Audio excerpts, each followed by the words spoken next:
जय जिजाऊ मित्रांनो, मी फिरदौस शेख डिजिटल बनव YouTube channel मध्ये आपले स्वागत आहे. मित्रांनो, आपल्या दर्शकांच्या काही क्वेरीज आहेत, तर त्यांचा सोल्युशन काय ते आपण या व्हिडिओमध्ये पाहू.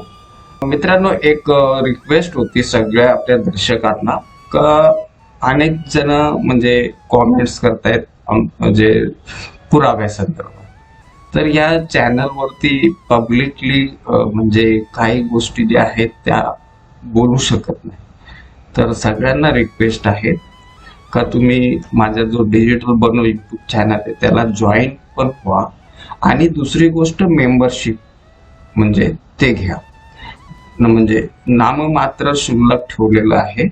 तर मेंबरशिप घेतल्यानंतर फक्त म्हणजे जे असे व्हिडिओ मी बनवणार आहे ज्याच्यामध्ये फक्त त्या मेंबरच ते पाहू शकतात. म्हणजे काही ज्या कॉन्फिडेन्शियल असतात गोष्टी, काही जे आपण ओपनली बोलू शकत नाही आणि असे अनेकांचे अडचणी असतात, ते खरं मागास आहे. डॉक्युमेंट्स नसल्यामुळे त्यांना त्रास होतो.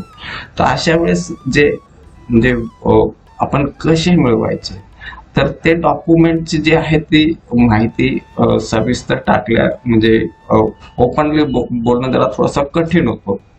तर म्हणून मी आता पुढं काही फक्त मेंबरसाठी व्हिडिओ बनवणार आहे. तर कृपया मेंबरशिप घ्या, जेणेकरून म्हणजे पुढं अडचण येणार नाही. आणि ज्यांना म्हणजे पुरावे नाहीयेत त्यांनी कसे पुरावे गोळा करायचे, कुठून गोळा करायचे याच्या बाबतीमध्ये माहितीची आपण तिथं व्हिडिओ सुरू करणार आहोत.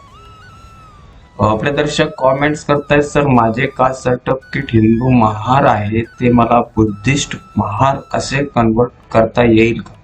हे बघा, आता तुमच्याकडं कास्ट सर्टिफिकेट आहे तर त्या कास्ट सर्टिफिकेट मध्ये एडिटची कोणतीही प्रोसेस सध्या तरी नाहीये. आता यात जर तुम्हाला म्हणजे बौद्ध म्हणजे पाहिजे असं बुद्धिझमचं म्हणजे बौद्ध कन्वर्टेड टू बुद्धिझम हा म्हणजे असा दाखला पाहिजे असं, तर त्याच्यासाठी तुम्हाला नव्याने कास्ट सर्टिफिकेट अप्लाय करावं लागतं आणि ते काढता येतं, काही त्याला अडचण येत नाही. नेक्स्ट क्वेरी आहे, सर माझ्या कास्ट व्हॅलिडिटीसाठी मेल आला आहे आणि त्यात गाव नमुना 14 birth record verification to office and submit relation proof document असा रिमार्क आहे. तर आता पुढे काय करा? ते बघा, आता ह्या समितीने तो तुमच्यावरती त्रुटी काढलेली आहे. ती अशी म्हणजे तुम्ही जो गाव नमुना 14 दाखवलेला आहे, तर तो गाव नमुना 14 त्यांना ओरिजिनल, आता तुम्हाला तिथं तहसील ऑफिसला जावं लागेल, तिथं अप्लिकेशन करून आणि तिथं 50 रुपयाच्या आत काहीतरी भरणा करावा लागतो. तेवढे फी भरली का तुम्हाला 1 दिवसात 2 दिवसामध्ये तो दाखला मिळून जातो. त्याला काही अडचण येत नाही. आता त्याच्यानंतर तुम्ही तिथं जी वंशावळ जोडलेली आहे, जो तुमचा गाव नमुना 14चा प्रूफ ज्याचा पण असेल, त्याच्याशी तुमचे नाते संबंध प्रस्थापित होण्यासाठी तुम्हाला जी तुम्ही वंशावळ सादर केलेली आहे ती तिथं त्यांना म्हणजे थोडासा डाऊट असेल, म्हणून तुम्ही तुमची जी वंशावळ आहे ती एकदा पाहून घ्या. ज्याचं म्हणजे तुम्ही आता समजा तुम्ही गाव नमुना 14 आजोबाचा लावला असेल, मग आजोबा, मग त्यांच्यानंतर तुमचे वडील, त्याच्यानंतर मग तुम्ही स्वतः, असं म्हणजे नातेसंबंध स्पष्ट व्हायला पाहिजे.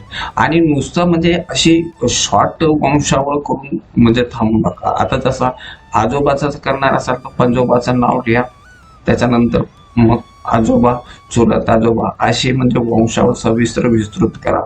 आणि मग आजोबांना मग वडील, लहान काका, मोठे काका, आत्या, असा म्हणजे जो वंशावळ ती म्हणजे सविस्तर विस्तृत करा.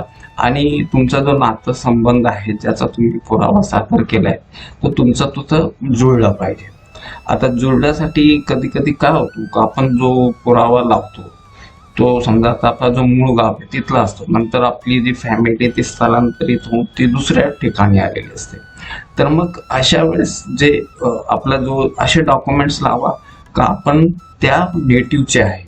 समजा आता तुमचा जन्म, सगळं शिक्षण स्थलांतरित झालेल्या ठिकाणचं असेल, मग वडिलांचे डॉक्युमेंट, जेणेकरून वडील म्हणजे आणि आजोबा हे त्यांचं मूळ गाव सिद्ध होईल. अशा प्रकारे म्हणजे व्यवस्थित लावा, तर ते नातेसंबंध सिद्ध होतो आणि तुम्हाला काय अडचण येत नाही. नेक्स्ट क्वेरी आहे सर, माझ्या कास्ट व्हॅलिडिटीसाठी मला मेल आलाय आणि त्यात गाव नमुना 14 birth record verification to office submit relation approve document असा रिमार्क आलाय, तर हे अपलोड झालेले आहे. नेक्स्ट क्वेरी आहे, काका आपल्या 10 वर्षाच्या पुतण्याचा कास्ट व्हॅलिडिटी सर्टिफिकेट काढत असतील तर आपली कार्ड.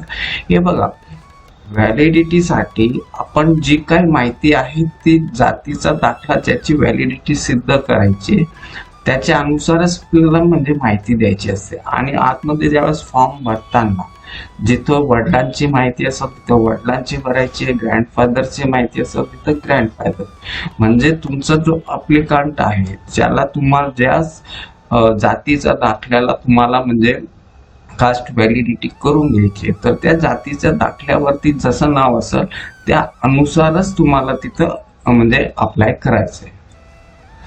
नेक्स्ट क्वेरी आहे सर, 1950चा पुरावा नसेल, वडील अशिक्षित असेल, कोणते डॉक्युमेंट नसतील, या सर्वांचा अफिडेव्हिट. हे बघा, मी आता एवढं मी सांगितलंय तर सगळ्यांनी आपली एक मेंबरशिप घ्या. तर काही गोष्टी ज्या आहेत त्या फार म्हणजे ओपनली बोलता येत नाही, म्हणून मेंबरशिप घ्या आणि फक्त मेंबरशिपसाठी वेगळा आणि एकदम म्हणजे ज्या तुमच्या अडचणी आहेत त्या त्याच्यामध्ये मी बोलू शकतो. ओपनली काही गोष्टी बोलता येत नाही. नेक्स्ट क्वेरी आहे, अफिडेव्हिट फॉर्मॅट्स कशातून डाउनलोड करावे. हे बघा, आपली जी आता म्हणजे जे SC NT OBC असं त्यांना जे आहे CCVISच्या साईटवरती म्हणजे पार्टीच्या साईटवरनं अप्लाय करावं लागतं. तर पार्टीच्या वेबसाईटवरती पण तुम्ही फॉर्म्समध्ये गेले तर तिथं तुम्हाला म्हणजे ते त्यांचा स्पेसिफिक फॉर्मॅट तुम्हाला तिथं मिळेल. त्या फॉर्मॅटमध्ये फक्त तुमच्या अनुरूप माहिती टाकून आणि तो अफिडेव्हिट करायचा असतो.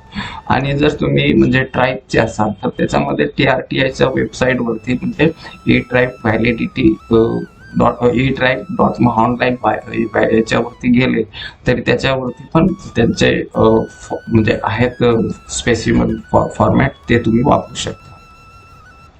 नेक्स्ट क्वेरी आहे, शाळेच्या दाखल्यावर हिंदू लिहिला जातो आणि तर सांगितले तर धर्म टाकू नका, तर मुख्याध्यापक म्हणतात हिंदू धर्म लावावाच लागतो.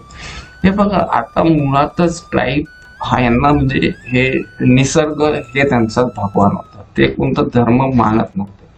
परंतु सध्या काय सगळीकडं आता वरतून जे आदेश येतात म्हणजे ते आता आपण हे व्हिडिओवरती जो तुम्ही कॉमेंट केलाय ब्राह्मणीकरणाचा, तर हा त्यातलाच प्रकार आहे.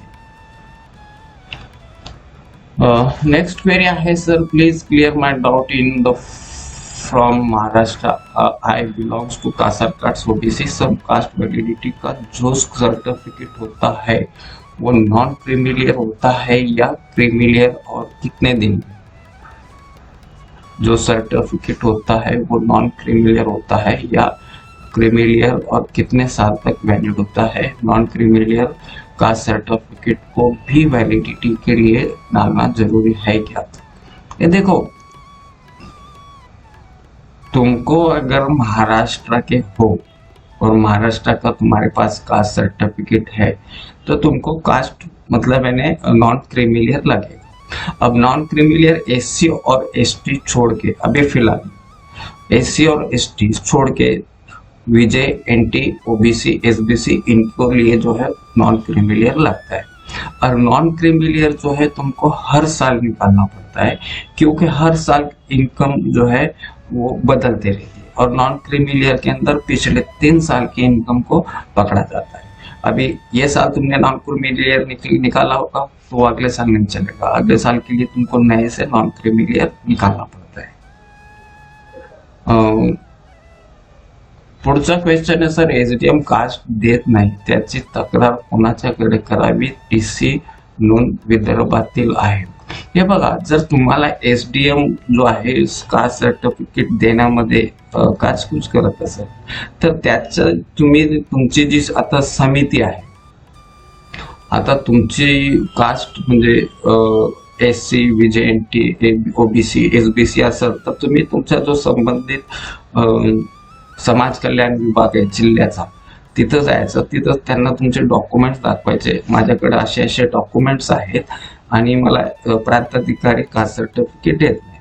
तर तो तुमची जात पडताळणी समिती जी आहे ते तुमचे सगळे डॉक्युमेंट वगैरे पाहून आणि त्यांना तुम्ही खरंच त्या समाजाचे ते जातीचे आहेत हे म्हणजे कारण त्यांचा फार अभ्यास असतो, पूर्ण जिल्ह्याचा अभ्यास त्यांच्याकडे असतो आणि मग ते त्या अनुरूप जे तुमचे प्रांत अधिकारी त्याला आदेश करतील का यांची ग्रह चौकशी करून होम इन्क्वायरी करून आणि यांना जातीचा दाखला देण्यात यावा.